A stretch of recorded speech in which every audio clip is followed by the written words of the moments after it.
Mga kamag-aral namin sa ikilimang baitang, magandang umaga sa inyong lahat.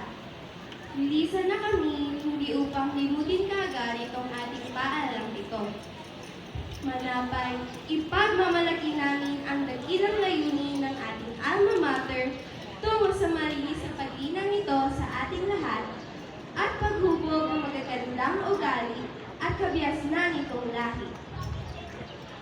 Patuloy naming haharapin ang panibagong hamon ng ating edukasyon bilang ikalawang yugto ng ating buhay, ang mataas na paaralan. Sana sa aming paglisan ay pangalagaan ninyong mabuti ang dangal at banal na pangalan ng ating inang paaralan. Nabigyan namin siya ng maraming malaking karangalan. Sana naman ay mahigitan ninyo ang aming inlaang pagmamahal sa Kanya. Sana naman ay maiwasan ninyong mabigyan siya ng sama ng loob at mapait na damdamin na hindi namin ipanalsak sa Kanya. Sana'y ipagpatuloy ninyo ang maayos na patakaran, ang paggalang sa ating mga guro at mga empleyado ng ating paaralan.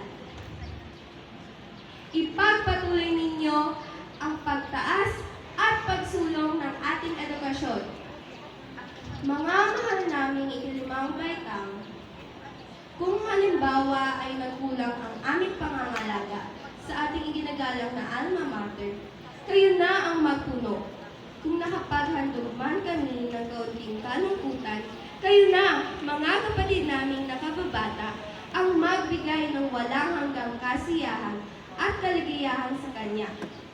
Mga kamag-aral namin, inaasahan namin ang inyong bukas sa loob ng pagtugon ng wasto at matapat sa darating na pasukan.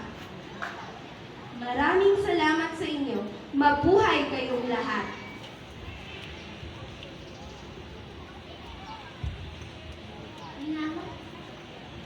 Minamahal naming mga mag-aaral sa ika-6 na baitang. Magandang umaga sa inyong lahat. Nadarama namin ang inyong malungkot na pag-isa. Narinig namin ang inyong mga madamdaming panawagan at pag-alala. Huwag kayong mabahala, sapagkat mahal din namin at iginagalang si Inang Paaralan tulad ng inyong ginawad sa Kanya.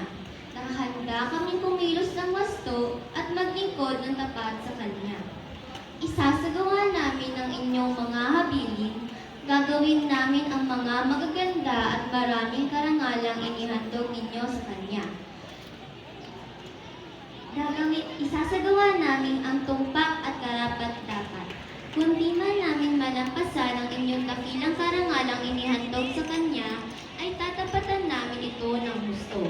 Alam namin hindi kami dapat maging pabigat, sa halip ay maging pagaan. Hindi kami dapat maging suliranin, sa halip ay makatulong sa mga pagligtas nito. Sa ganyang kalagayan ay magiging sandata kami ng ating paaralan tungo sa pagsulong at pag-unlad ng ating edukasyon.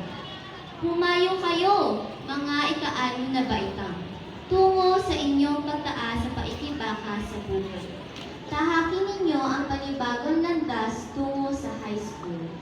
Lisanin man ninyo kami, ay tinitiyak namin hindi kayo mabibigo sa pagsasalin sa amin ng inyong mga adhikain sa edukasyon. Hindi namin pababayaan si Inang Paaralan. Tatangkilikin namin tuwing na ang kanyang mga aral at pangaral. Isa sa puso namin lagi ang mga magagandang asal, dakilang kaugalian at kabihasnan ng ating lahi. Ang mga pangarap para sa ating buhay, sa ating paaralan at sa ating bayan.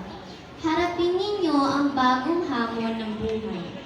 Sige, mga kapatid naming nakakatanda, humayo kayo at harapin ang nagniningning na bukas ng ating inang bayan.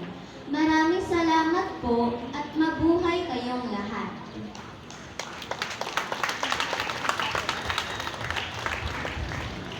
Maraming salamat, Bernice Iris Gale D. Anyoso ng ika-6 na baitang at Lindsay Margot T. Lagusad ng ika-5 baitang para sa pagsasalin ng susi.